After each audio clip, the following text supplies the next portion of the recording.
니체의 이제 영혼 회귀라고 하는 게 맨 꼭대기에 있어요. 맨 꼭대기에 있고, 그리고 자꾸 독일 말이 나와서 좀 죄송한데, 그러나 밀란 쿤데라가 독일어로 써서 그래요.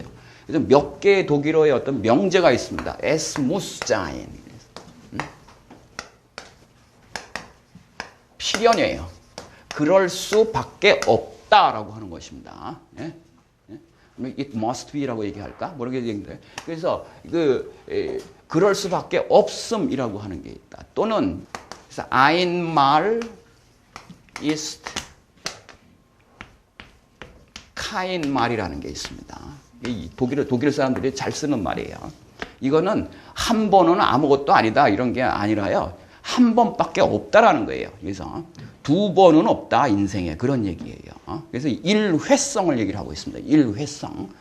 우리 삶 속에 두 번은 없다라는 거죠.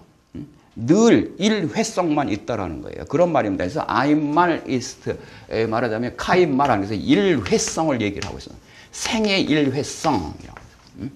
또 하나는 es könnte sein이라는 말이 있습니다.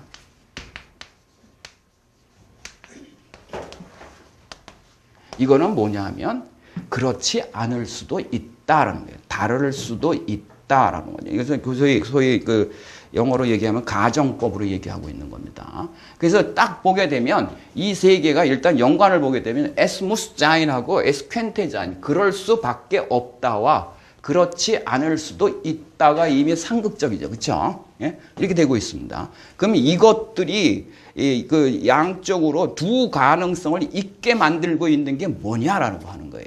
그거는 뭐냐면 einmal ist kein 말이에요. 일회성이에요.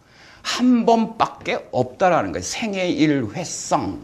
이 생의 일회성이라고 하는 거를 어떻게 받아들이느냐에 따라 가지고 하나는 es muss sein, 그럴 수밖에 없다가 되고 이게 정치일 거예요. 제가 볼 때. 그리고 그것은 또 하나는 그렇지 않을 수도 있다, 다를 수도 있다라고 하는 것이 말하자면 이건 뭐예요? 우연성의 문제고 이건 필연성의 문제거든요. 이 관계가 근본적으로 얘기되고 있어요. 네? 근본적으로. 이게 이제 테레사와 토마스의 연애 관계에서 이것들이 이제 움직여 나가고 있는 이 두 개, 이러한 그 대명제가 있습니다. 대명제가. 인생은 일회적이다. 두 번 반복되는 거 없어요. 그래서 우리는 일회성이라고 얘기하는데 이것들이 이 대명제가 말하자면 그 구체적인 어떠한 삶의 현상들로서 어떠한 모양새들을 만들어내느냐 그게 다르다는 거예요. 그것을 근본적으로 오게 되면 es muss sein으로 가는 거는 뭐냐면 정치예요. 예?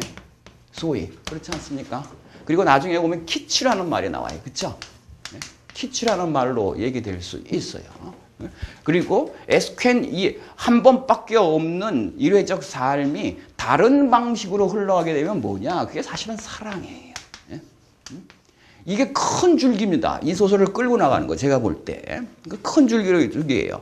그래서 이게 바로 한편으로는 사랑 얘기가 진행되고 있고 또 한편으로는 정치 얘기가 되고 있는데 그 양가적인 그런 것들을 말하자면 그 변화, 그걸 두 가능성을 담지하고 있는 궁극적 진리가 뭐냐. 그래서 einmal ist kein 말이다. 한 번밖에 생은 없다라는 거예요. 그리고 모든 생에서 일어나는 일들은 일회적이다. 그런데 이것이 근본적으로 뭐냐? 니체에게. 이게 뭐냐면 영원 회귀예요. 예? 그래서 영원 회귀라고 하는 걸 지금 철학 강의하는 거 아닌데 그런데 왜냐하면 이거는 우리가 알아야지만 이 얘기가 어떻게 지금 흘러 들어가고 있는지를 우리가 궁극적으로 알 수가 있습니다. 니체에게 영원 회귀라고 하는 거는 맨 앞에서 얘기하려고 하는 게 두 가지로 해석될 수 있는데 잘못 해석되면 뭐냐 하면 말이죠. 똑같은 게 맨날 반복된다 이런 식으로 얘기가 되는 거죠. 니체를 그런 식으로 이해하면 곤란해요. 그건 절대로 그게 아닙니다. 그래서 똑같은 게 맨날 반복된다 뭐 이거 얘기하려고 하는 게 아니에요. 이거는 근본적으로 영원 회귀라고 하는 것이 그 말하자면 어떠한 의미를 갖고 니체가 얘기했느냐 바로 그 구도로 알아봐야 돼요. 사실 니체가 영원 회귀라고 얘기한 것은 똑같은 것이 반복되는 게 아니라 늘 새로운 게 반복된다는 거예요. 늘 새로운 게. 일회성이 반복되는 거지 고착 법적으로 돼 있는 무슨 영원한 진리 같은 게 맨날 되돌아온다는 얘기가 아닙니다. 그거를 우리가 얘기해야 돼요. 그게 이쪽으로 잘못 흘러 들어가면 뭐가 됩니까? 이게 돼요. 이게 돼요. 그리고 이쪽으로 연결이 되면 이게 돼요. 이게 돼요. 아닐 수도 있다, 다를 수도 있다, 딴 거일 수 있다라고 하는 가능성의 영역으로 들어가요. 이거는 가능성의 영역이 아니에요. 뭐예요? 필연성의 영역이에요. 그럴 수밖에 없다라는 거거든요.